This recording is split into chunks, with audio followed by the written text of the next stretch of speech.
तुम्ही जे इकडे बघता ना आता, मला जर का समजा 2A दिसतो, 2B दिसतो, तर 2Bचा सोर्स काय किंवा 2Aचा सोर्स काय, डेटा तिकडे कुठनं येतो.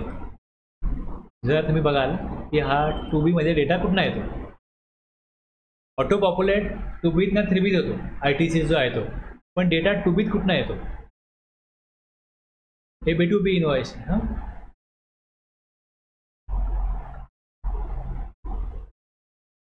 B2B इनवॉइस क्लिक केलं, इथे बघा आता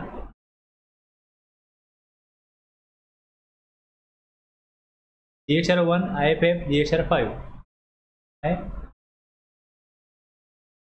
GHR 1 मध्ये सप्लायरनी रिटर्न मंथली आहे, क्वार्टरली आहे. IFF monthly invoice furnishing facility.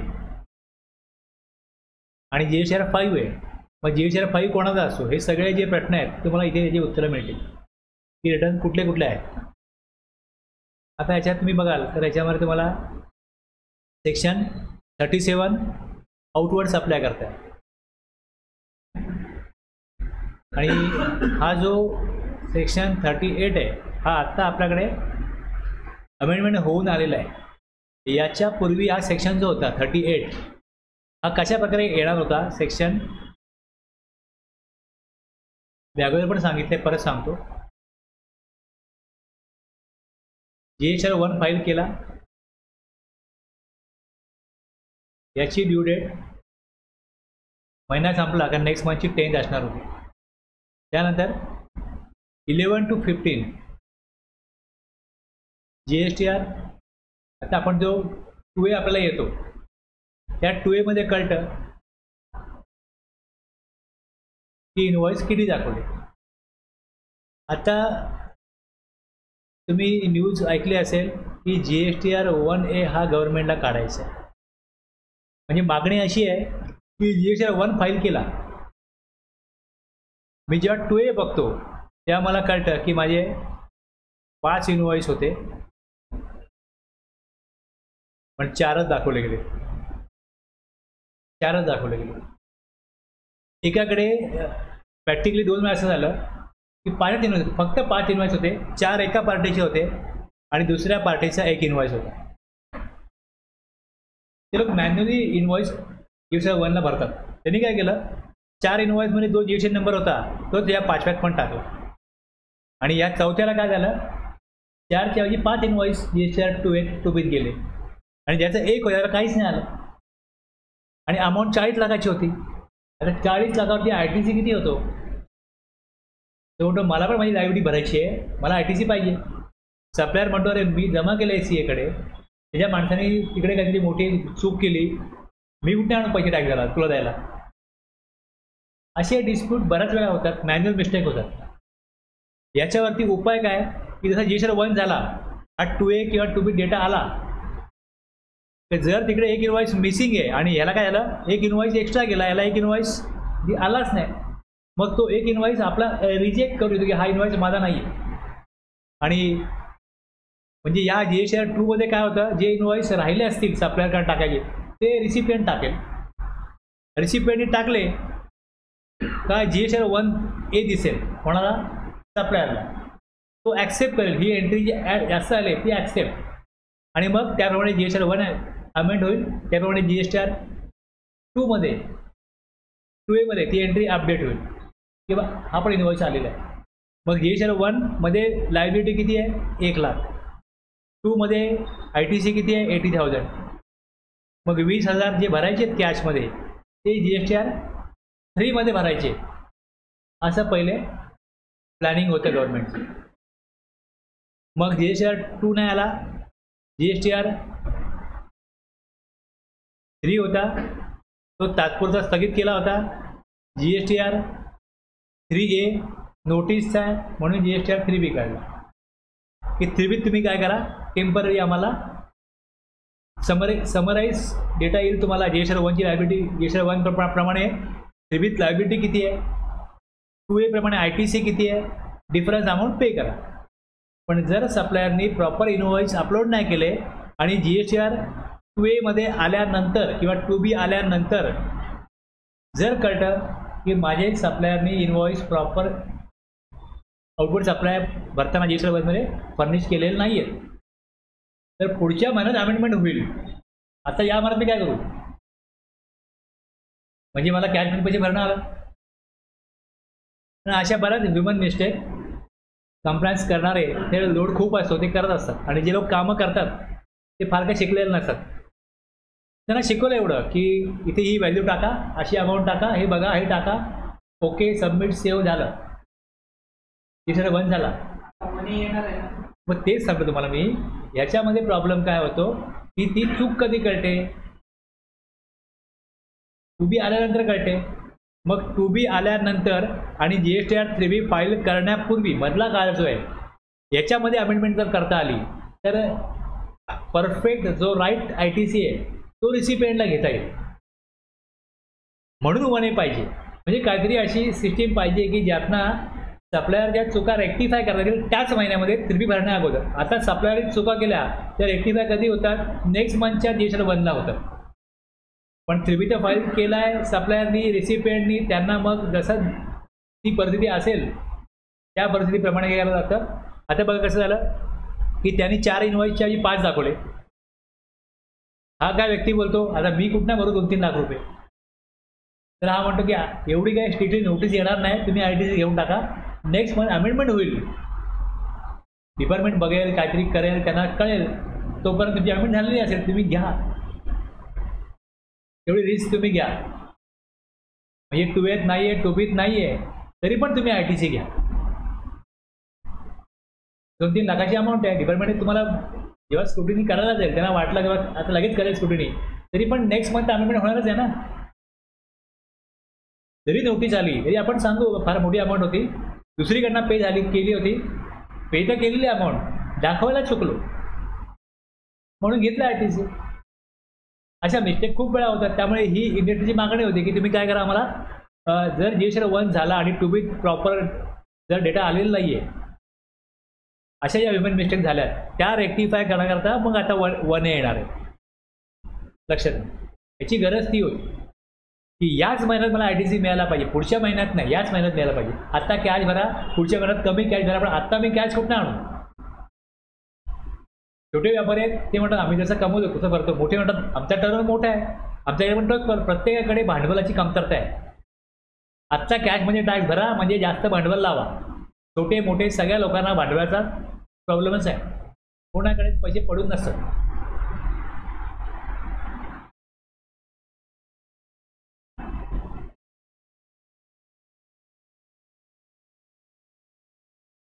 त्यामुळे आता हा 38 चेंज झाला आहे. 39मध्ये जी अमाऊंट पे केली जाते त्याला म्हणतात रिटर्न. 1 जो आहे GSR 1 याला म्हणतात आउटवर्ड सप्लायचा एक स्टेटमेंट आहे. त्यात फर्निश केलं की आउटवर्ड सप्लाय कोणाला केला, B2B, B2C, एक्सपोर्ट, हे सगळं त्यामध्ये दिलं जातं. आता जसं GSR 1, 2 याच्यामध्ये मॅचिंग होणार होतं, ते मॅचिंग होणारच नाही आहे. ते मॅचिंगच्या प्रोव्हिजन या 42, 43 नंतर गव्हर्नमेंट काय बदल करणार होतं पोर्टलला, 43A त्याने आणला होता, पण त्याप्रमाणे ते बदल झाले नाहीत. आणि मग आता GSR 2 आणायचाच नाही, नकोच तो होता. लोकांना सवय झाली GSR 1, 2A, मग 2B त्याचप्रमाणे चालू द्या. परत नवीन सिस्टम लोकांना समजायला, शिकायला, समजून घ्यायला वेळ लागेल. मग त्यात आता फक्त जी स्पेसिफिक रिक्वायरमेंट होती की या महिन्याचा ITC या महिन्यात मिळायला पाहिजे म्हणून 1A आणतील, बाकी या तरतुदीचा रद्द करण्यात आल्या. फर्स्ट रिटर्न 40 आहे. लास्ट रिटर्न जो कन्सेप्ट होता व्याटमध्ये तो इकडे आहे. फायनल रिटर्न पहिला रिटर्न कधी भरायचा? समजा मला क्वार्टरली पाहिजे, तर आता क्वार्टर संपतोय ना, मी नंबर घेतला मे महिन्यात, तर मे जून मी रिटर्न पहिला भरीन. त्याकरता ही प्रोव्हिजन आहे फर्स्ट रिटर्न. आणि नंबर कॅन्सल केला का काय लायबिलिटी देणं असेल तर त्याचं डिक्लेरेशन जे आहे हे या फायनल रिटर्न GSR 10मध्ये येतं. नोटीस टू रिटर्न डिफॉल्टर हे काय 3A, बरोबर आहे ना, हे 3A आहे. आणि आता अवेलेबमेंट ऑफ ITC हा सेक्शन त्यांनी चेंज केला आणि त्यात काय केलं, जर सप्लायरने टॅक्स दिला नाही तर रिसिपिएंटला द्यावा लागेल.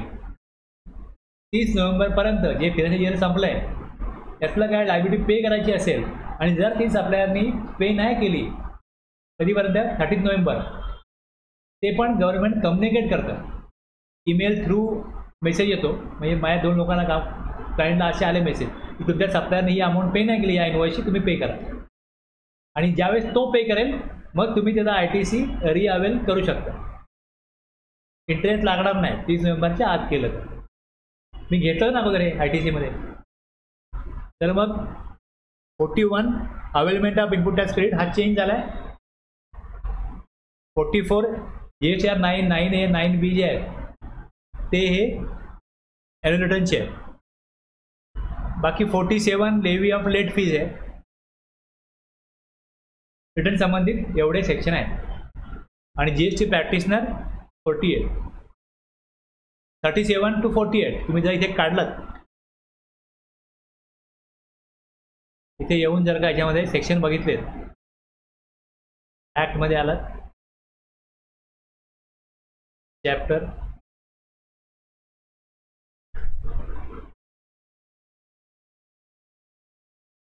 ॲक्ट चॅप्टर 37 बघा. 42, 43, 43A काय दाखवता? ओमिटेड. 37 to 48. आणि मग हे रूल आहे. तिथे कोणी करायचं, काय करायचं हे दिलं आहे. मग रूलमध्ये ॲक्च्युअल प्रोसिजर आहे. 59 form and manner of furnishing details of outward supplies. 60, 61, 61A, 62, 63, 64 हा NRTP साठी, हा ORDR सर्व्हिस प्रोव्हायडरसाठी, IED साठी,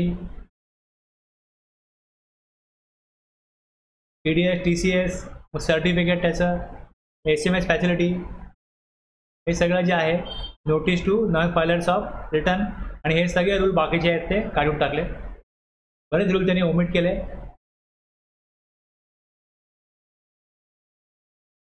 ॲन्युअल रिटर्न, फायनल रिटर्न, हे सगळे UIN साठी.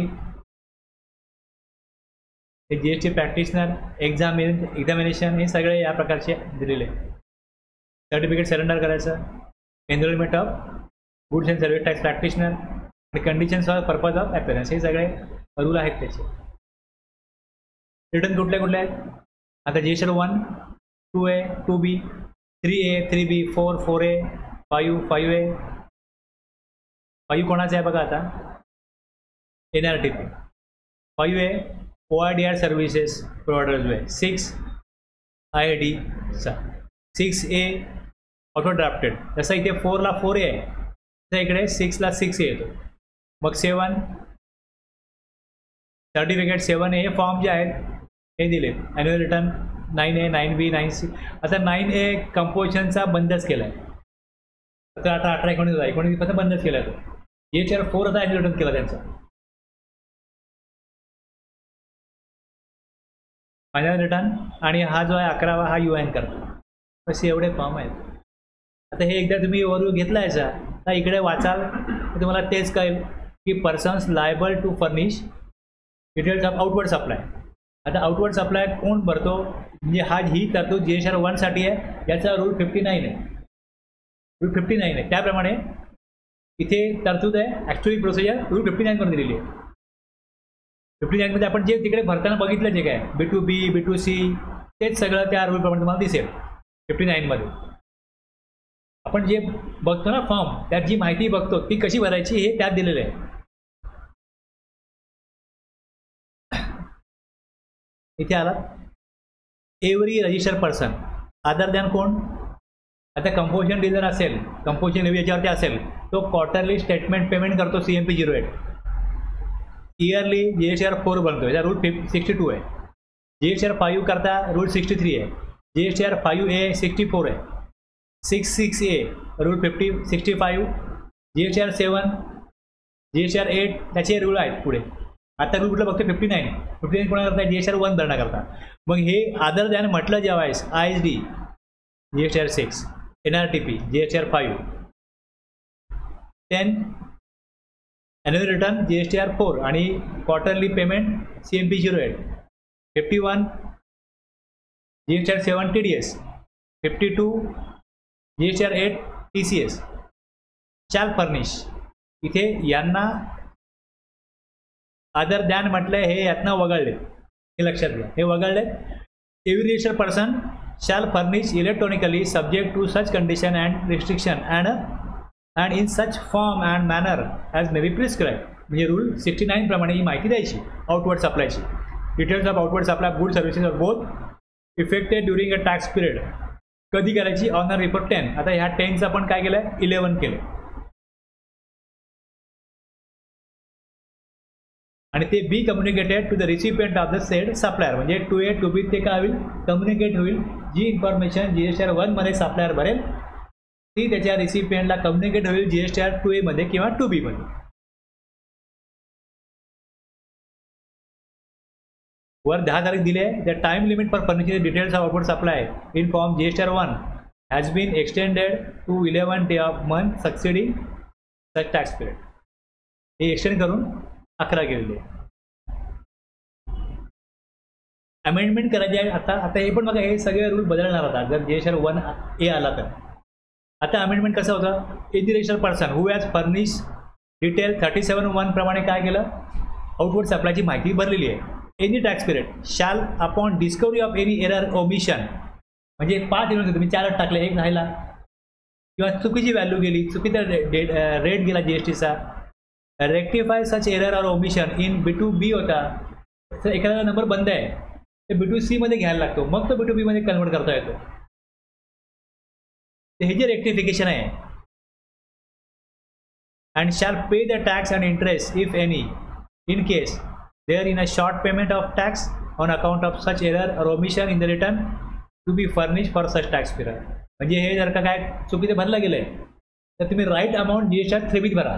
रिटर्न म्हणजे GSTR 3B.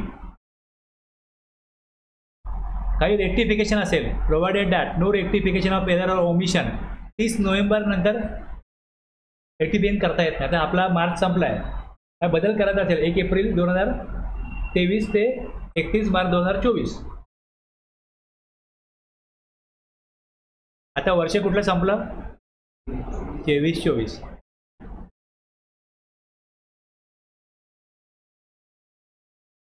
याच्यामध्ये काय रेक्टिफिकेशन करायचं असेल तर ते 30 नोव्हेंबर 24 पर्यंत करता येईल, त्यानंतर करता येणार नाही.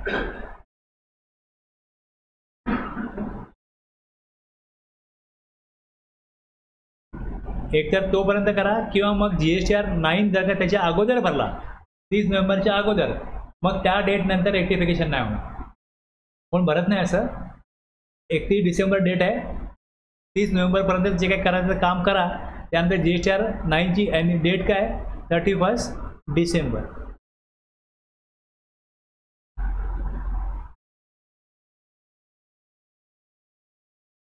ॲन्युअल रिटर्न आता असं केलं जातं, म्हणजे एवढं वर्ष हेच चाललं आहे की ज्यांचा टर्नओव्हर 2 करोडपर्यंत आहे त्यांना GSTR 9 एक्झाम केला जातो, नाही भरायची गरज. ज्यांचा टर्नओव्हर 2 करोडच्या पुढे आहे त्यांना GSTR 9 भरायला लागतो. 9A 17, 18, 18, 19ला होता कंपोजिशन डिझायरला. आता 9A पण नाही भरला जात. आणि जे 9C आहे तो 5 करोडच्या वरती टर्नओव्हर गेला तर भरायला लागतो. 2 करोडपर्यंत 9चा कुठलाच काय भरायचं नाही. आणि कंपोजिशन डिझायरला आपण काय भरायचं नाही. 9A हेच चाललं आहे आता 7 वर्ष ह्याच प्रकारे चाललं. आता बघा जूनला वगैरे GST काउंटची मीटिंग होते आणि त्यामध्ये ते रिकमेंड करतात की GSTR 9A हा काय करा, 2 करोडपर्यंत एक्झाम करा, संपला विषय. 2 करोडच्या पुढे ज्याचा टर्नओव्हर असेल ते GSTR 9 कंपल्सरी भरतील. आणि यांचा टर्नओव्हर 5 करोडच्या पुढे आहे ते 9 पण भरतील आणि 9C पण भरतील.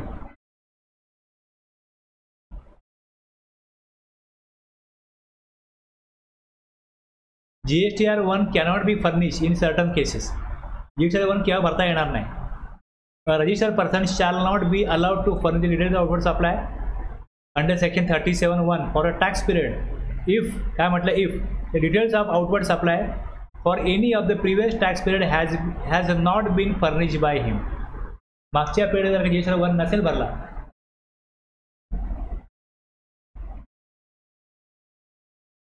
The details of outward supply for any of the previous tax period has not been furnished by him. मागचा नाही भरला, आता भरता येणार नाही. For the purpose of this chapter, the expression details of outward supply shall include details of invoices, debit note, credit note, and revised invoice issued in relation to outward supplies made during any tax period. काय अडचण नाही ना याच्यामध्ये. माहिती कुठली भरतो आपण त्यामध्ये आउटपुट सप्लायमध्ये? टॅक्स इनवॉइस आहे. त्याची व्हॅल्यू वाढली तर डेबिट नोट, व्हॅल्यू कमी जाते क्रेडिट नोट. जर नंबर सस्पेंड झाला असेल तर ज्या डेटला सस्पेंड झाला आणि ज्या डेटला तो रिवोक झाला, या दोन डेटमध्ये काय होतं, टॅक्स इनवॉइस बनवण्याची परमिशन नाही आहे कायद्याप्रमाणे. आलं लक्षात? तर त्यावेळेला रिवाइज इनवॉइस बनवायला लागतो. एक ही प्रोव्हिजन आहे. दुसरं, ज्यांनी लायबल झाल्यावरती ॲप्लिकेशन केलं करण्याकरता त्या डेटपासून त्याला नंबर ज्या दिवशी आला, मला आठवत आहे की नाही? हां हां. तर ज्या दिवशी लायबल झाला ती डेट आणि ज्या दिवशी सर्टिफिकेट आला ती डेट, या पिरियडमध्ये त्याच्याकडे डेट नंबर नव्हता, त्यांनी जो सप्लाय केला आहे त्याच्या कच्च्या बिलाच्या अगेन्स्ट तो टॅक्सेबल इनवॉइस इश्यू करतो. ते रिवाइज इनवॉइस आहे. आउटवर्ड सप्लायमध्ये tax invoice, credit note, debit note आणि रिवाइज टॅक्स इनवॉइस जातो. त्यामुळे आउटवर्ड सप्लाय जेव्हा ते म्हणतायत तेव्हा त्यांना अर्थ काय म्हणायचं, त्यांना काय म्हणायचं आहे की details of invoices, debit note, credit note आणि revise invoice issued in relation to outward supplies made during the any tax period. A registered person shall not be allowed to furnish the details of outward supplies 37(1) for a tax period after the expiry of period of 3 years from the due date of furnishing the said return. 3 वर्षानंतर पण हे करता येणार नाही हे दिलेलं. आता rule 59 प्रमाणे GSR 1 shall furnish such details for the month or the quarter, for the month आणि quarter as the case may be. आता मंथली आणि क्वार्टरली, आणि जर का बघा एक तुम्हाला दाखवतो.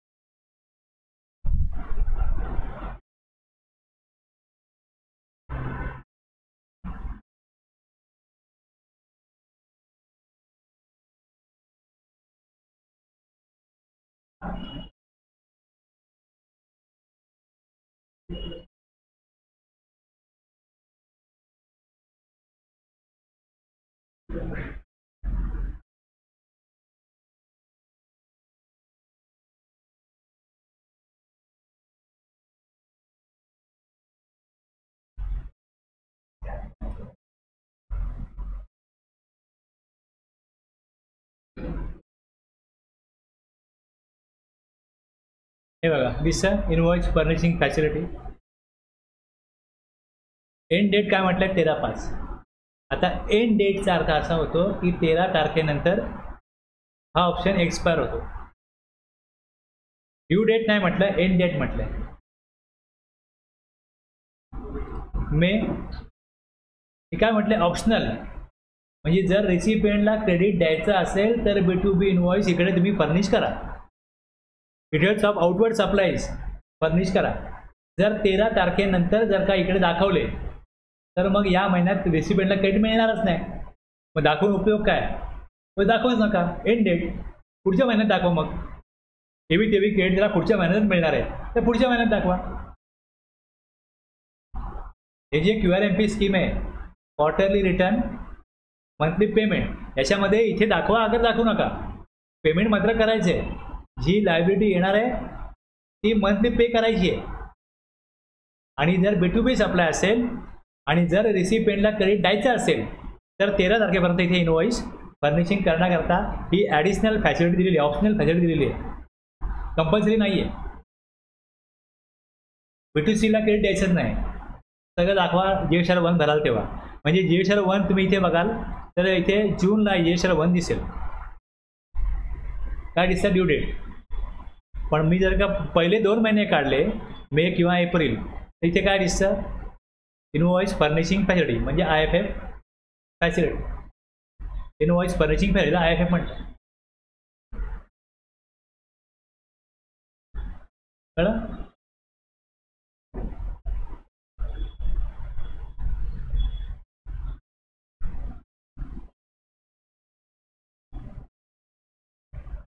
The registered person required to furnish return for every quarter under proviso to section 39(1) may furnish the details of such outward supplies of goods, services or both to registered person as he may consider.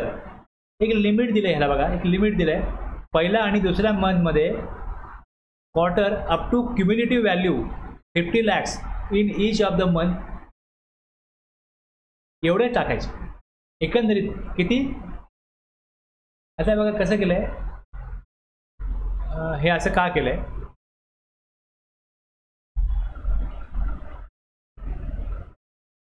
हे दिसतंय opt in for quarterly return, हा option दिसतोय. याला मी click केलं, हे पण रूलमध्ये दिलं आहे पण प्रोसिजर बघा कशी आहे. आता कुठला महिना चालू आहे?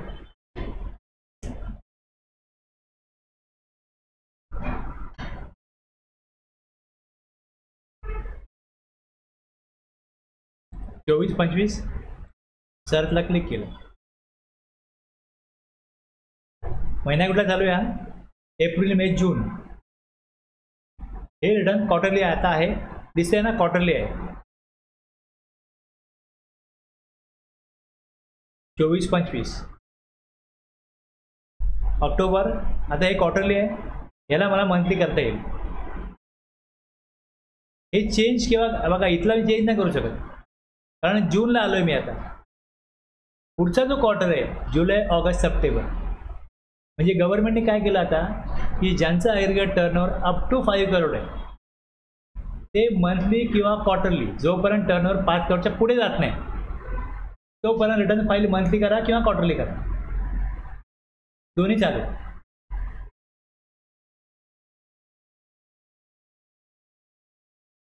5 करोडच्या पुढे गेला का हा ऑप्शन मग ऑप्ट इन ऑप्ट आउट करता येत नाही. 5 करोडच्या पुढे गेल्यानंतर मग त्याला मंथलीच करायला लागेल. पण जोपर्यंत टर्नओव्हर 5 करोड आहे, जर हवं असेल तर मंथली करा, इच्छा असेल तर क्वार्टरली घेऊ शकता. आता हा ऑप्शन एक क्वार्टर क्वार्टरली, एक क्वार्टर मंथली असं करता येतं. म्हणजे जर का मंथली केलं तर त्या क्वार्टरच्या 3 महिन्यामध्ये मंथलीच करायला लागेल. आणि जर हे मी मंथली घेतलं, इकडे मंथली म्हटलं तर जुलै तर मी फाईल करतोय. हा जो ऑप्शन आहे मला 1 मे ते 31 जुलैपर्यंत चेंज करता येईल. मी जर 31 जुलैपर्यंत चेंज नाही केला तर मग जुलै, ऑगस्ट, सप्टेंबर हे मंथलीच करायला लागेल.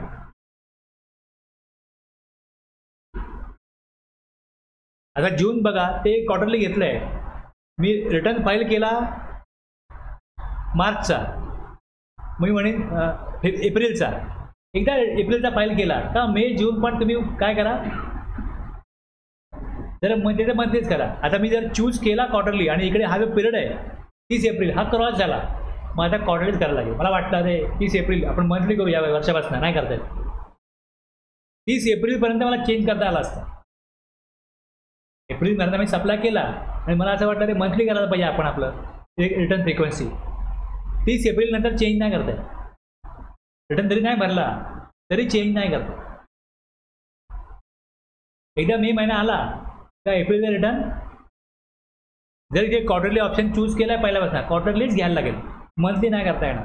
मग एप्रिल, मे, जून क्वार्टरलीच करा.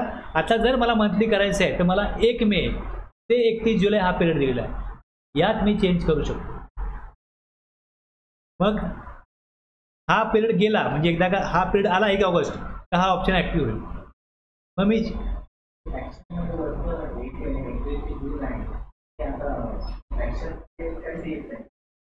कुठलं ॲक्शन? हां, इथे हे सेव्ह करायचं फक्त, मी सेव्ह करेन. आता हे मी जर का इथे मंथली केलं, सेव्ह केलं तर हे मंथली होईल. एकदा का मी इथे मंथली म्हटलं आणि सेव्ह म्हटलं याला, आता हे सगळे मंथलीच झाले. आता मी जर का ह्याला क्वार्टरली करतो तर पुढे पण तोच डिफॉल्ट ऑप्शन कंटिन्यू राहील.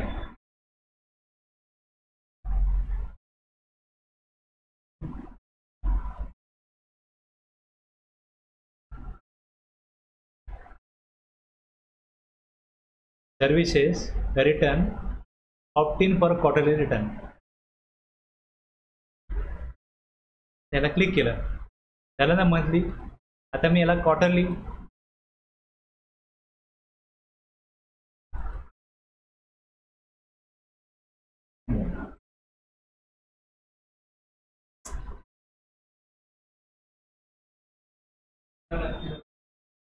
नाही हे अगोदरची फाईल करायची आहेत ना, म्हणून तो मला आता करू देत नसेल करायचे. Are you sure you would like to file quarterly frequency? Okay. Error का दाखवतोय? अगोदरची फाईल नाही केली म्हणून एरर दाखवतोय.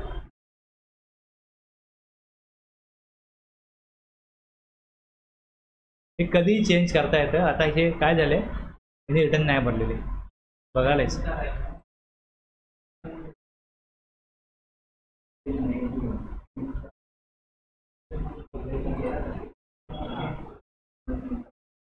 अरे आठवणीने चेंज करायला लागेल तो. आठवणीने चेंज. हा छोटा टॅक्सपेअर आहे, त्याच्याकडे पैसे नसतात, त्यामुळे तो असं करतो.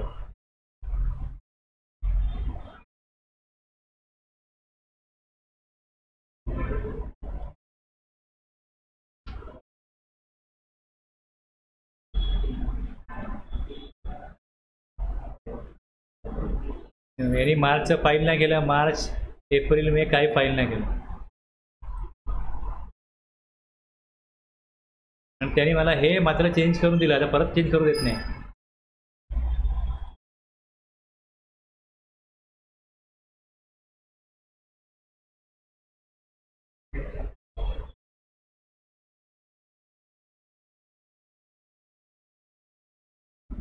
त्यांनी मग चेंज करून द्यायलाच नाही पाहिजे ना, क्वार्टरचं मंथली पण करून द्यायला नाही पाहिजे. आता मंथली केलं तर क्वार्टरली करून देत नाही. रिटर्न भरा आणि मग चेंज करा असं म्हणतो आता.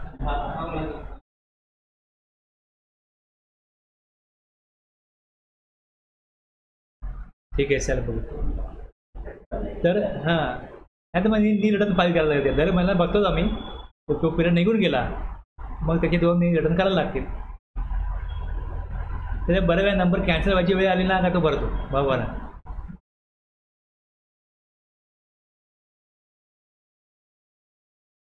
फर्स्ट आणि सेकंड मंथला काय होईल की up to cumulative value of 50 lakhs. आता बघा, जर का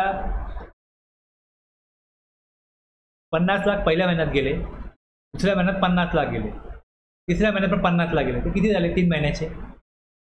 हां, 1.5 करोड झाले. वर्षाला 6 करोड होतात, म्हणजे 5 करोडच्या वर जातात. ज्यांचा टर्नओव्हर अप टू 5 करोड आहे त्यांना ऑप्शन दिलं आहे, म्हणजे 6 करोड वर्षाला होतील. 50 लाखाच्या वरती इनवॉइस अपलोड नाही करायचे मंथली, हे लिमिट दिले, हे रिस्ट्रिक्शन दिलं त्यांना. एक सगळी टोटल क्युम्युलेटिव्ह व्हॅल्यू किती पाहिजे? 50 lakh in each month. IFF मध्ये जे B2B इनवॉइस टाकतील त्याची व्हॅल्यू 50 लाखाच्या वरती असेल तर ते घेणार नाही, तो 50 लाखापर्यंत घेईल पहिला महिना आणि दुसरा महिना. युजिंग इनवॉइस फर्निशिंग फॅसिलिटी, ज्याला यापुढे म्हटलं जाईल IFF, electronically on the common portal duly authenticated in the manner. आणि याची डेट काय असेल? प्रिस्क्राईब अंडर रूल, आणि from the first day of the month succeeding such month till 13. 13 नंतर टाकता येणार नाही, 13ला डेट एंड होतो. आणि मग GSTR 1 भरला गेला, IFF मध्ये इनवॉइस अपलोड झाले का 14 तारखेला GSTR 2B जनरेट होतो, म्हणून 2B डेट 14 आहे. आता ज्यावेळेस 2B येईल त्यावेळेस कळेल की त्यामध्ये काय इनवॉइस आपल्याला टाकले नाही, तर मग GSTR 1A मध्ये कशा प्रकारे फंक्शन असतील ते आल्यानंतर कळेल. मग त्यात टाकल्यानंतर GSTR 2B मध्ये ते अपडेट दिसेल का, मग ते परत ऑटोपॉपेट होईल का 3B मध्ये, हे सगळे प्रश्न असतात तरी हे लक्षात घ्या. समजलं ना? आता 1 भरला का 1 मधला व्हॅल्यू कुठे जाते? लायबिलिटीमध्ये 3B जाते, आणि ITC 2Bत नाही येतो 3B मध्ये. आता जर सप्लायरने चेंजेस केले तर रिसिपेंटला ITC पाहिजे, मग ते 2B अपडेट व्हायला पाहिजे आणि सेम ऑटो पॉप्युलेट परत 3B व्हायला पाहिजे. हे दोन्ही होणार का? कसं होणार? होईल तेव्हा कळेल.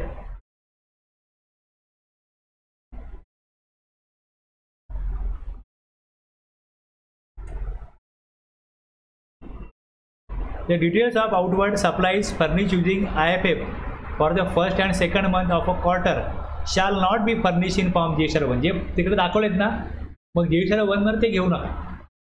ते गेले, त्यांना पोचले. ते पहिल्या महिन्याचे पोचले, दुसऱ्या महिन्याचे पोचले, तिसऱ्या महिन्यामध्ये उरलेले जे तिसऱ्या महिन्याचे आहेत ते आणि B2Cचं आपल्याला दाखवायचं. समजतं ना मी काय म्हणतो. आता जेव्हा मी इकडनं बॅक करीन,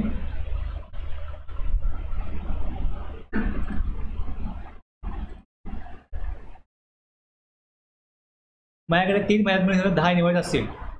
त्यामधले मी IFF मध्ये पहिल्या महिन्यात 3 दाखवले, दुसऱ्या महिन्यात 2 दाखवले. तर या GSR 1 जे मार्चचे 5 इनवॉइस आहेत तेच मी दाखवेन आणि B2C दाखवेन. कळलं? बाकी काय असेल ते दाखवेन इकडे. जो टॅक्स ITC पास ऑन करायचे आहे ते IFF मध्ये टाकले, जानेवारीमध्ये, फेब्रुवारीत टाकले. जे मार्चचे तेच यात दाखवायचे, बाकीचे नाही. आणि B2C जानेवारी, फेब्रुवारी, मार्च सगळे यात टाकायचे. कारण IFF मध्ये B2C सप्लाय येत नाही. बघा परत दाखवतो.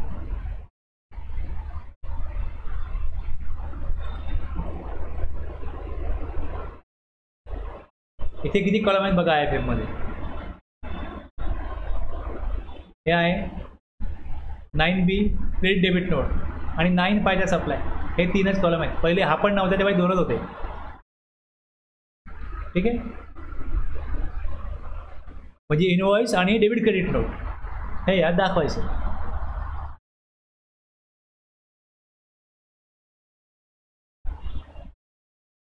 इनवॉइस वाईज हे detail of all form GSR 1 मध्ये काय जातं. B2B invoice. आता हे पण जी 2.5 लाखाची व्हॅल्यू आहे ना इंडियन सप्लाय अनरजिस्टर्ड पर्सनला, ही पण अमेंडमेंट होऊन 1 लाख रिकमेंड केली GST काउन्सिलने की राज्याबाहेर सप्लाय केला अनरजिस्टर्ड पर्सनला आणि 1 लाख व्हॅल्यू असेल तरी आता इथे कसं आहे, मोर दॅन 2.5 लाख आहे, ती मोर दॅन 1 लाख राज्याबाहेर सप्लाय केला दाखवा इकडे, इनवॉइस वाईज दाखवा. ही अमेंडमेंट रिकमेंड झालेली आहे. आणि बाकी अनरजिस्टर्ड पर्सनला असेल स्टेट वाईज किती वेळ व्हॅल्यू असो, आपण तिकडे जे भरतो ज्या प्रकारे B2C मध्ये, ते B2C मधलेच ही माहिती कशी भरायची, डेबिट क्रेडिट आणि इनवॉइस हे दिलेलं आहे. IFF मध्ये काय द्यायचं, invoice detail, debit note, credit note.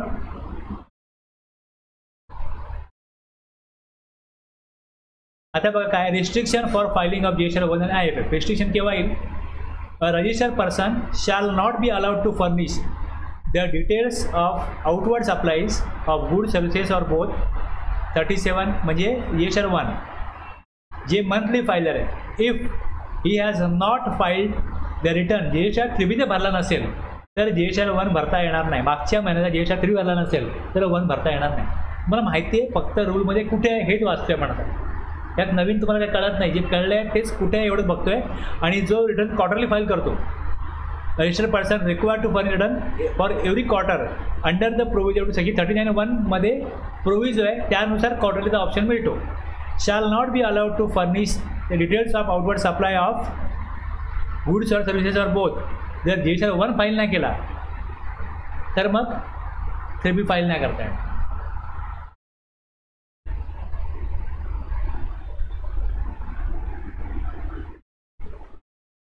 रिबी नाही भरला तर मग IFF नाही भरता येणार. कळलं? आणि ह्यात हे पण टाकलं पाहिजे की ते ऑप्टिंग ऑप्टआउट केला परत होणार नाही, परत ऑप्टिंग क्वार्टरली मंथली जाईल पण परत क्वार्टरली होणार नाही. आई बघितलं ना आपण आता, रिटर्न जर फाईल नाही केला तर तो चेंज करू देत नाही मला आता. If he has not furnish the return 3B for preceding tax period, C omit केला. आता इकडे D registered person to home and intimation has been issued. Difference आहे ना, जो लायबिलिटी डिफरन्स आहे 88C आणि 88D हे बघितलं ना आपण. जर 7 दिवसामध्ये त्याला उत्तर दिलं नसेल तर मग काय होईल, GSR 1 फाईल करता येणार नाही, IFF मध्ये पण काही करता येणार नाही. जे काही आपण बघतोय ते सगळं रूलमध्ये टाकल्याशिवाय तशा प्रकारचे रेस्ट्रिक्शन्स लागता येत नाही टॅक्सपेअरवरती. तुम्ही नियम बनवा, त्याप्रमाणे प्रोसिजर पाहिजे. प्रोसिजर वेगळीच, नियम वेगळेच असं असता कामा नये. रूल दिला आहे त्याप्रमाणे प्रोसिजर आहे. Registered person shall not be allowed to furnish. आता तिकडे जेव्हा आपण हे रूल बघितले त्यात दिलेले आहे की तुम्हाला जर ती नोटीस आले तुम्ही 7 दिवसामध्ये रिप्लाय करा, हे त्यात सांगितले. नाही केलं तर इथे परत अडवलं आहे की त्याला रिप्लाय नाही केला, भरायचं ना JSR 1. समजलं ना? तिकडे डिफरन्स कम्युनिकेट झाला तर रिप्लाय झाला पाहिजे 7 दिवसामध्ये. जर नाही केला, मला JSR 1 भरता येतो तर मी बोलेन जाऊ दे, बघू पुढच्या पुढे. तसं होऊ नये म्हणून JSR 1 नाही भरता येणार, हाच नियम केला. म्हणजे इथे कसं झालं, मॅन्युअल इंटरफरन्सची गरज नाही की बा डिपार्टमेंटला एक माणूस पाठवा, त्यांना सांगा ही तुमची रिकव्हरी बाकी आहे, भरा तुम्ही काहीतरी करा. कोण मागे लागेल कोणाच्या, काही गरज नाही. JSR 1 रिस्ट्रिक्ट करा, संपलं. A registered person shall not be allowed to furnish the details of outward supplies, goods, services or both. 37. If he has not furnished details of bank account as per the provision of 10A. पहिले काय व्हायचं, नवीन number घेतला का 10A प्रमाणे bank detail टाकायचे, ते लोक टाकायचेच नाही. मग नंबर येतात कॅन्सल करायचे, सस्पेंड करायचे. त्यात त्याची प्रोव्हिजन आहे सस्पेंडमध्ये, नंबर सस्पेंड करता येईल. काय गरज आहे, त्यांना तुम्ही JSR 1 भरूच देऊ नका. नवीन नंबर काढला आहे, नवीन बिझनेस सुरू केला आहे, त्याला JSR 1 भरायचंच आहे. पहिल्या काहीतरी महिन्यात भरेल तो. बँक डिटेल नाही भरले, JSR 1 नाही भरता येणार. आता असं केलं. पहिले अनेक केसेस झाल्या, बँक डिटेल टाकत नाही, समोर मेसेज येतो पण कोण बघत नाही, चला काम चाललंय चालू द्या. मग त्याला नोटीस पडली, नंबर कॅन्सल होईल, सो कॉज, काही नाही कोण उत्तर देत. नंबर कॅन्सल करून गव्हर्नमेंटला फायदा काय नाही. नंबर चालू ठेवा, आम्हाला टॅक्स देत राहा. पण त्याला JSR 1 भरता येत नाही बोलल्यानंतर मग काय होईल कळेल किंवा का भरता येत नाही, कारण की बँक डिटेल दिलेलं नाही. बँक डिटेल टाकल्या तर JSR 1 भरता येईल. म्हणजे ती प्रोसिजर वेळेत पूर्ण होईल. उद्देश तोच असला पाहिजे ना. हा नियम आता उपयोगी पडला. तर या प्रकारे बघा चेकिंग होतं की अगोदर काय नोटीस गेली आहे का, लायबिलिटी डिफरन्सची, ITC डिफरन्सची. मग त्याचा IFF असेल तर या प्रकारे दिसेल, IFFमध्ये एरर. 1 असेल 1 मध्ये दिसेल की चेक करतो तो. कळलं हे. 37 JSR 1 प्रमाणे काही गोष्टी त्यांनी काय केल्या, प्रॉपर मॅनेज होतील हे बघितलं JSR 1 नी. आता आपण बघतो details of outward supply communicate होतात कुठे, JSR 2A मध्ये कम्युनिकेट होतात. ITC घेतो, किती ITC घ्यायचा या महिन्यात याचा आपल्याला 2B मध्ये फायनल रिपोर्ट येतो. आता ह्याच्यामध्ये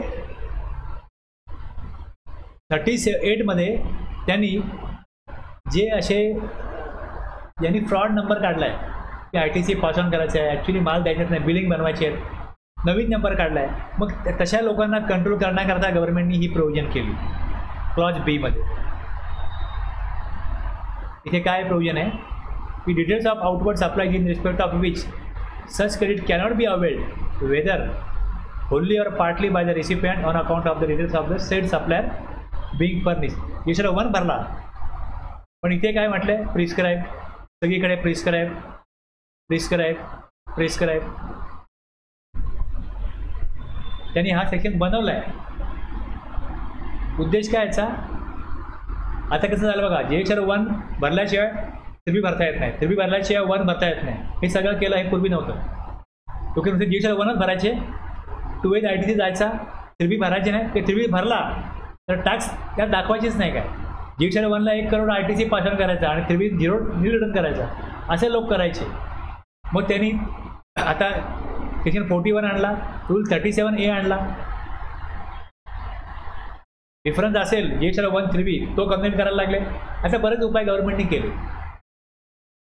त्यामुळे हे जे काय फ्रॉड लोक होते त्यांना बरंचसं रिस्ट्रिक्शन झालेलं आहे. प्लस त्यांना आता ह्याच्यातनं काय करता येईल, आणखी जर एखादा नवीन नंबर काढला तर मग एक पिरियड दिला जाईल की 3 महिने 6 महिने 1 वर्ष तुम्ही त्याच आपल्याचा ITC घेऊ शकत नाही, असं गव्हर्नमेंट करेल.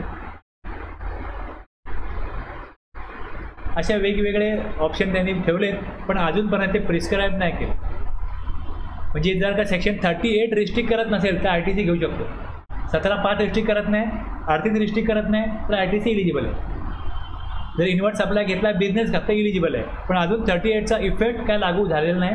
याचा काही जोपर्यंत प्रिस्क्राईब नाही करत तोपर्यंत याचा प्रभाव नाही पडणार.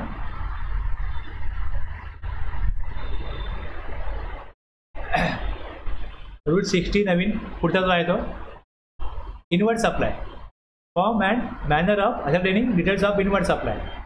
Details of outward supply furnish by supplier GHR 1. आपण बघतो ना पार्ट ए मध्ये काय येतं, 2A मध्ये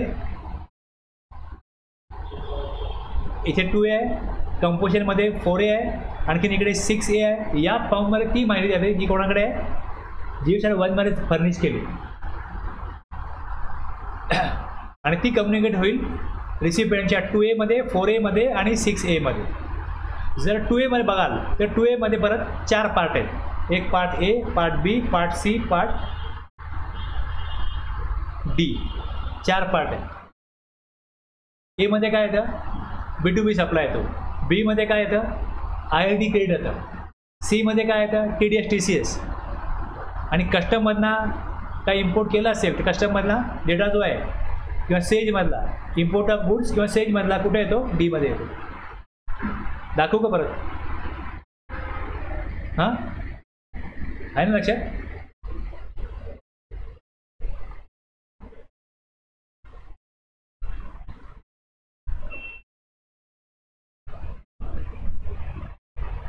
टू बी मध्ये या रूलप्रमाणे 2B येतो. आता 2B मध्ये बघा आपण बघितलं तिकडे GHR 5 हा सोर्स आहे 2Bचा, 6 आहे आणि GHR 1 आणि IFF आहे. यातनं येणार 2Bत जातो आणि 2Bत ना ऑटो पॉप्युलेट 3Bत दाखवेल की ITC किती ऑटो पॉप्युलेट.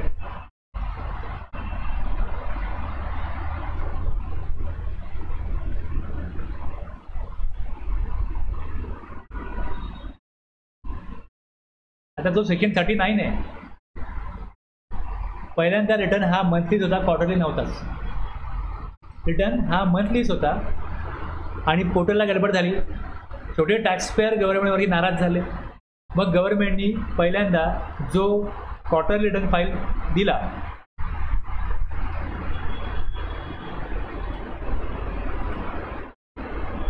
हे बघ, त्याचं नोटिफिकेशन गव्हर्नमेंटनी काढलं, रिटर्न क्वार्टरली करता येईल.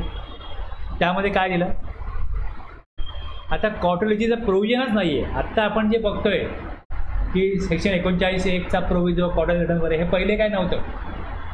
गव्हर्नमेंटला वाटलं सगळं स्मूथली होईल, सगळं मंथली करायचं, आपल्याला क्वार्टरलीचा ऑप्शन. अगोदर वॅटमध्ये हा फील्ड रिटर्न होते, क्वार्टरली होते आणि GHR सगळं मंथली करा, प्लस GHR 1 करा, 2 मध्ये अमेंड करा, मग 3 भरा. ही लोकांना खूप लेंथी प्रोसिजर वाटली आणि ती पण मंथली करायची. म्हणजे ज्या व्यक्तीला वॅटमध्ये 4 रिटर्न होते वॅटचे किंवा 2च होते हाफ इयरली असल्यामुळे, त्याला एकदम 36 रिटर्न झाले, 12×3=36. काय प्रतिक्रिया असेल छोट्या व्यापाऱ्यांची. ॲटलिस्ट तुम्ही रिटर्न आम्हाला क्वार्टरली द्या. मग एकंदरीत प्रतिसाद बघता गव्हर्नमेंटनी ज्यांचा टर्नओव्हर अप टू 1.5 करोड आहे त्यांच्याकरता सेक्शन 148 जो आहे ना, यामध्ये गव्हर्नमेंटला स्पेशल पॉवर मिळते.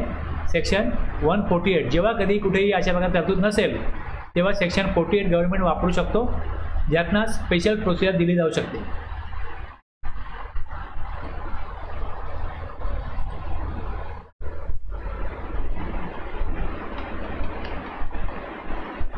रिटर्न हा मंथली होता, क्वार्टरली नव्हताच. जर क्वार्टरलीचा ऑप्शनच नाही आहे तर मग अमेंडमेंट केल्याशिवाय रिटर्न क्वार्टरली करता येणार नाही. मग कशा प्रकारे ऑप्शन द्यायचा क्वार्टरलीचा. मग त्यांनी काय वापरलं, ही पॉवर वापरली 148ची special procedure for certain processes. Notify certain classes of registered person and special procedure to be followed by such person including registration करता, फर्निशिंग ऑफ रिटर्न करता, पेमेंट करता. म्हणजे ही पॉवर वापरून त्यांनी काय केलं,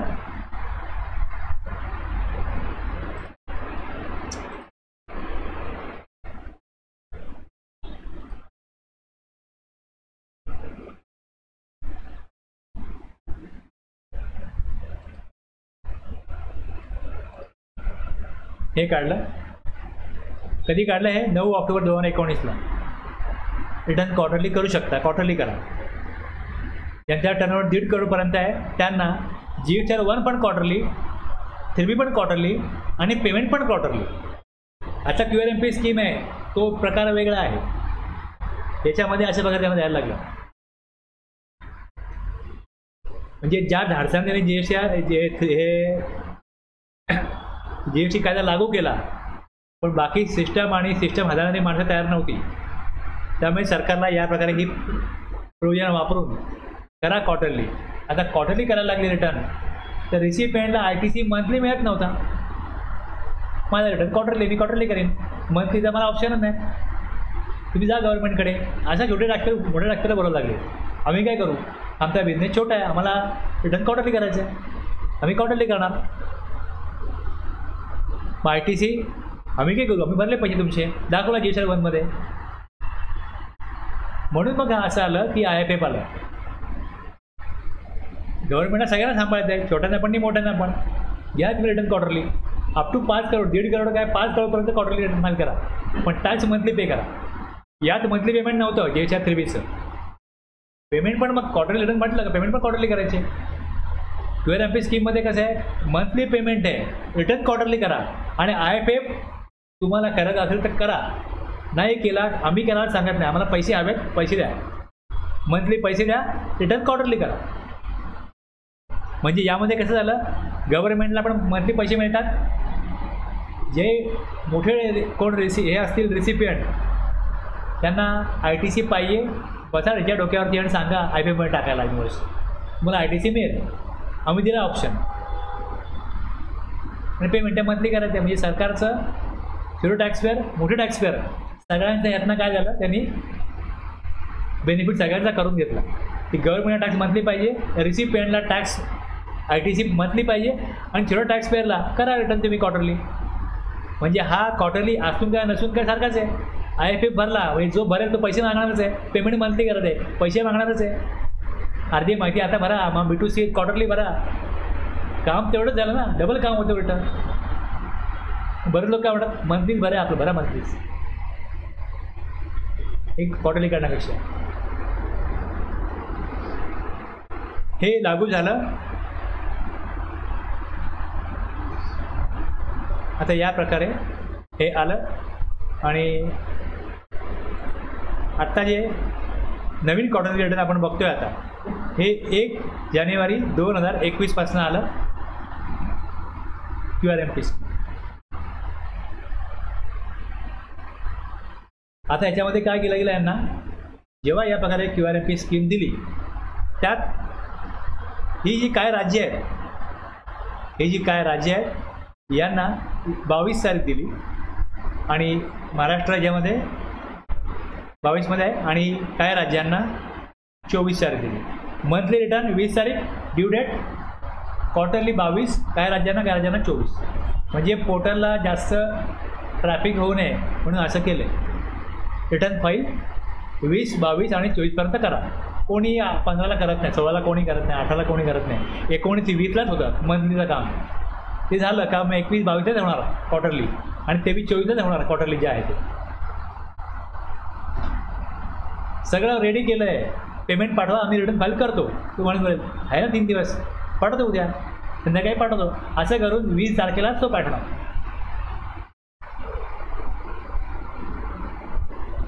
payment procedure for furnishing of 3B returns per monthly filer. जसं आपण भरतो, मी बघता त्यात कॉलम दिले त्याप्रमाणे सगळी ही माहिती आहे. पेमेंट चलन बनवतो, PMT 06 हे चलन बनतं आणि अमाऊंट कुठे जाते, इलेक्ट्रॉनिक कॅश यायला जाते चलन बनवलं का. आणि तिथनं मग 3Bमध्ये ती अमाऊंट काय केली जाते, लायबिलिटीच्या अगेन्स्ट सेट ऑफ केली जाते. म्हणजे इथे क्रेडिट डेबिट तुम्हाला शब्द दिसतील.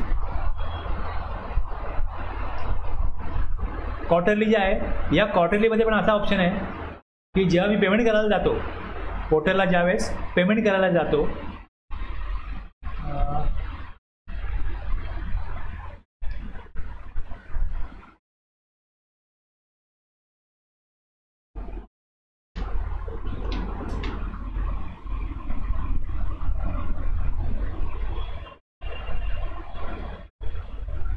तर इथे बघा ऑप्शन आहे पेमेंट क्रिएट चलन असा ऑप्शन दिला. Monthly payment for quarterly return आहे आणि खाली बघा काय दिसतं 35% चलन किंवा चलन ऑन सेल्फ असेसमेंट बेसिस. मी मागच्या महिन्यात जानेवारी फेब्रुवारी मार्च काय टॅक्स जमा केला आहे, तिन्ही महिने मिळून जर समजा मी 1 लाख अमाऊंट टॅक्स भरला असेल तर इथे काय म्हटलं आहे 35% ऑफ चलन. अगोदर टॅक्स भरला आहे त्याच्या 35% अमाऊंट भरून द्या. हिशोब नाही करायचा आता किती भरायचे 35%.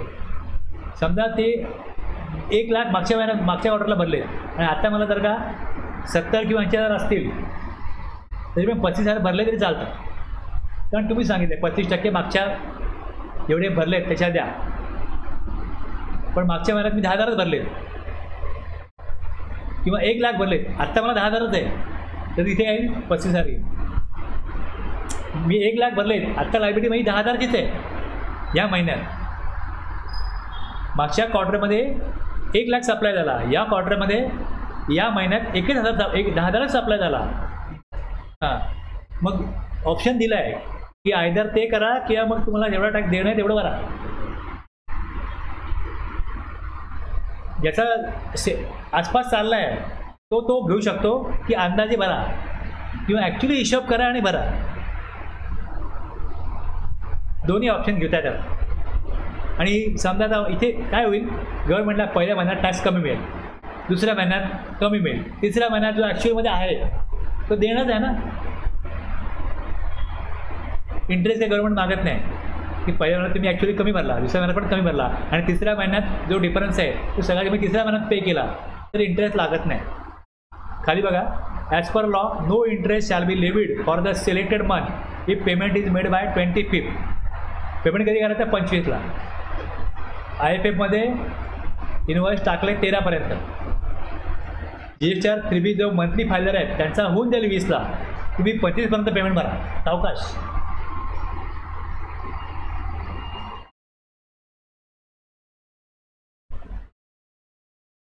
ओके, तर हेच माहिती खाली दिली इकडे कशा प्रकारे काय पेमेंट आहे इकडे दिलेलं आहे. तर हे ॲज पर लॉ जे आहे तेच तिकडे दिले. Intended to furnish return on a quarterly basis under provision of section 39(1) shall in accordance with the condition and restriction notified in this regard indicate his preference for furnishing return. आता मी दाखवलं opt in opt out ते करता येतं. Manner of opting for furnishing in quarter return ते आहे, हे तुम्ही opt करा. हे ऑप्ट करा. कधी ऑप्ट करता येतं तिथे पिरियड दाखवला आहे एप्रिल आहे तर 30 एप्रिलपर्यंत मला चेंज करता येईल क्वार्टरली. किंवा एकदा का 30 एप्रिल गेला का मला एप्रिल मे जून का राहील आणि त्याची सुरुवात कधीपासून होते परत चेंज करायची ते पण तिकडे दिसतं की सुरुवात कधीपासून होईल.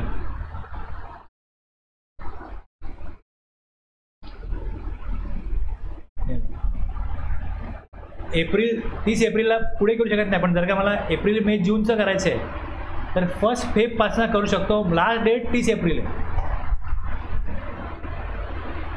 एप्रिल टू जून हा पहिला क्वार्टर आहे. जर मला एप्रिल मंथली क्वार्टरली करायचं आहे, क्वार्टरली मंथली करायचं आहे तर मी 1 फेब्रुवारीपासून ऑप्शन चेंज करू शकतो. आणि जुलै टू सप्टेंबर 1 मे ते 31 जुलै.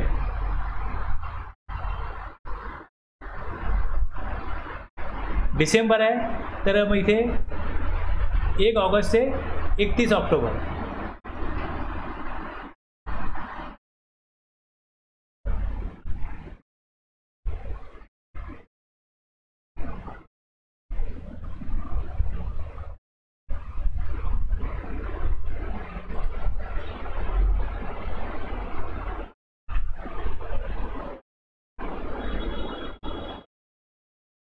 हे तोपर्यंत करता येईल जोपर्यंत unless the sed person becomes ineligible for furnishing the return on a quarterly basis. म्हणजे जोपर्यंत त्या टर्नओव्हर 5 करोडच्या पुढे जात नाही तोपर्यंत हे चेंज तो करू शकतो.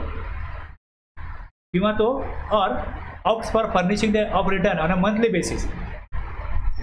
जर टर्नओव्हर गेला 5 करोडच्या पुढे तर त्याला मंथली करायला लागेल, किंवा स्वतःहून त्यांनी ऑप्ट केला मंथली तर मग मंथली करायला लागेल.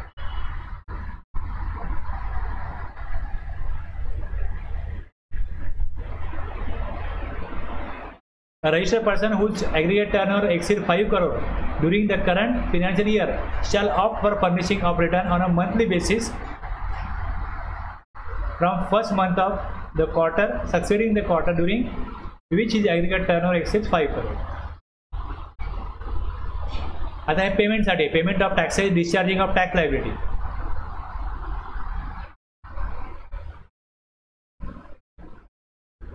आता ही QRMP स्कीम तर सर्क्युलर आहे, फार मोठं सर्क्युलर आहे, हे तुम्ही काढून बघाल अशा प्रकारे करायचं आहे.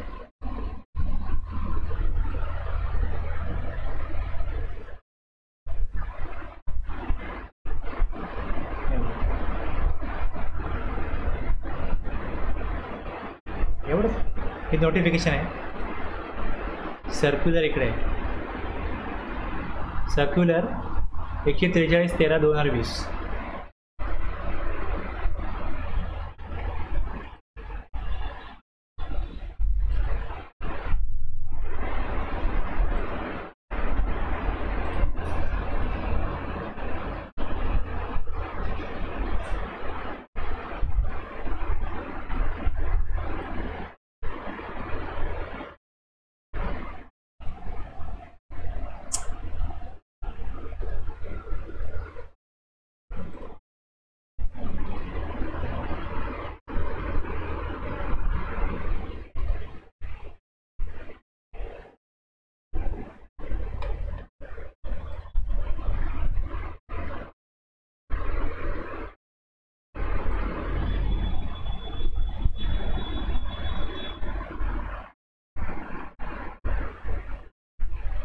जे नोटिफिकेशन आल्या त्याचे रेफरन्स दिलेत आणि त्याप्रमाणे कशा प्रकारे कोण एलिजिबल असेल,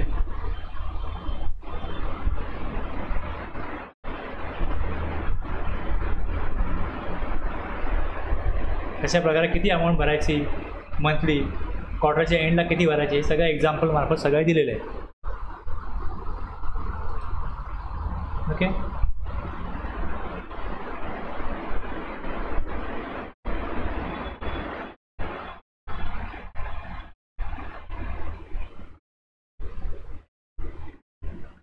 कंपोजिशन सप्लायर करता CMP08 आणि GSTR 4. GSTR 4ची डेट आता 30 एप्रिल आहे. ही पण वाढवून त्यांना आता एप्रिल, मे, जून 30 जून करायचं प्रपोजल दिलेलं आहे GST काउन्सिलकडे. ही डेट 30 जून करा. GSTR 4 होत नाही, 30 एप्रिल घाई होते, कारण की 18 तारखेला CMP08 करायचा असतो. आणि मग हे जे करायचं आहे GSTR 4 ही डेट 30 एप्रिल आहे.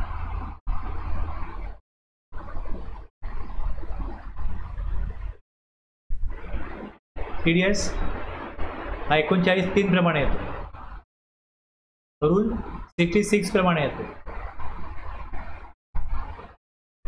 39(4) प्रमाणे, 65 प्रमाणे IID रिटर्न येतो. हा 6 आहे आणि IID शाल on the basis of detail 6A. जो नंबर दिला आहे सप्लायरने GSTR 1 भरला, ज्या 6A मध्ये आला तर तो ITC तो करेल वाटेल इतर ब्रँचेसला 6 प्रमाणे. त्याकरता सेक्शन 20ची तरतूद आहे कशा प्रकारे IID डिस्ट्रीब्युशन करायचं. 39(5) प्रमाणे नॉन रेसिडेंट टॅक्सेबल पर्सन, त्याला रूल 63 आहे, तो GSTR 5 भरेल. 64 मध्ये OIDR सर्व्हिस प्रोव्हायडर GSTR 5 भरेल. GSTR 8 हा TCS ई कॉमर्स ऑपरेटर करता है, रूल 67. आणि मॅचिंग करण्याकरता रूल 78 GSTR 8 आणि GSTR 1 मॅचिंग होईल. TCS मध्ये डेटा किती केला, GSTR 1 ला किती दाखवला.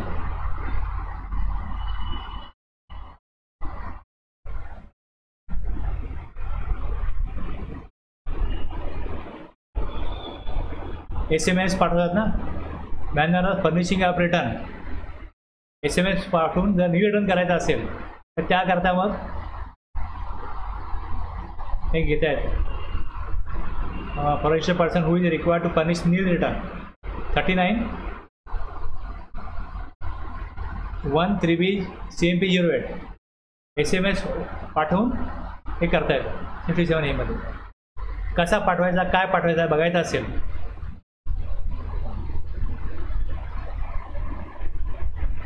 बराच प्रोविजन कोणाला माहीत नाही, कोण करत नाही.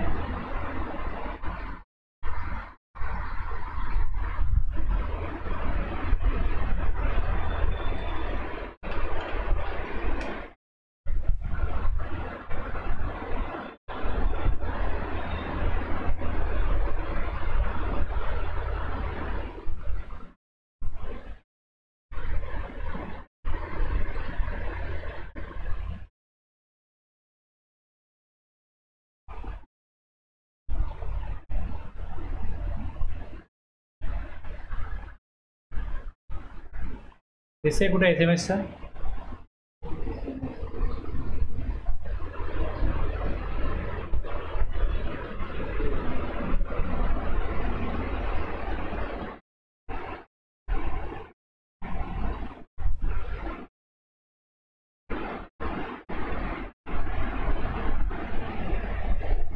आहे की नाही यामध्ये?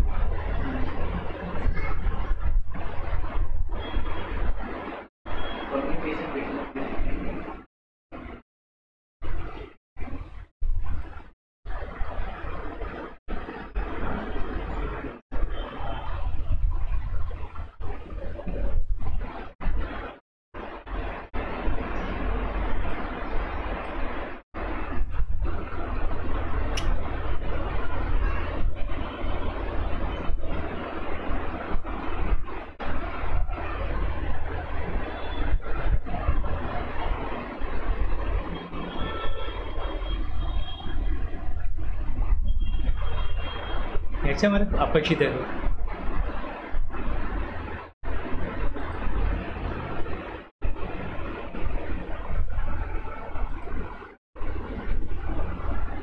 हे बघा, filing nil form GSTR 1 through SMS by tax pair.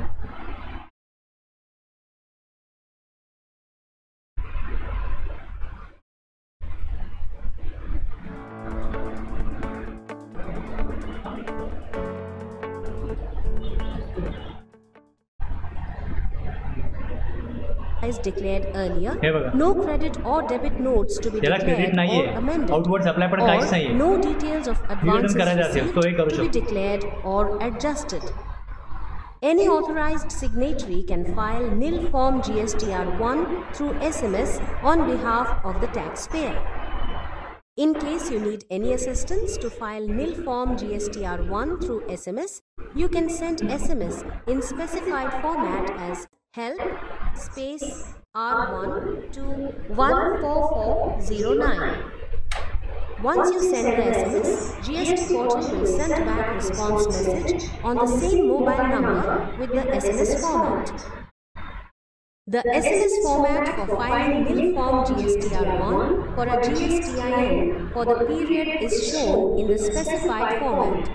For quarterly filers, the request should be sent for the last month of the quarter. तर या प्रकारे ही SMS फॅसिलिटी आहे.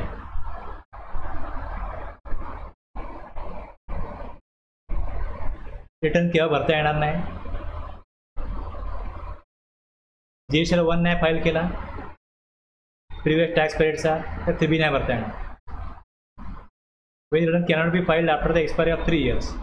आणि 46 मध्ये काय नोटीस आहे डिफॉल्टरला.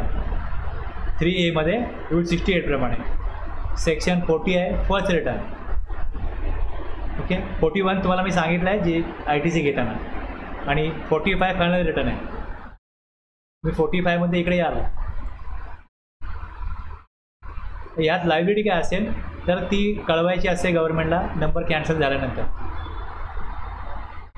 GSTR 10 मध्ये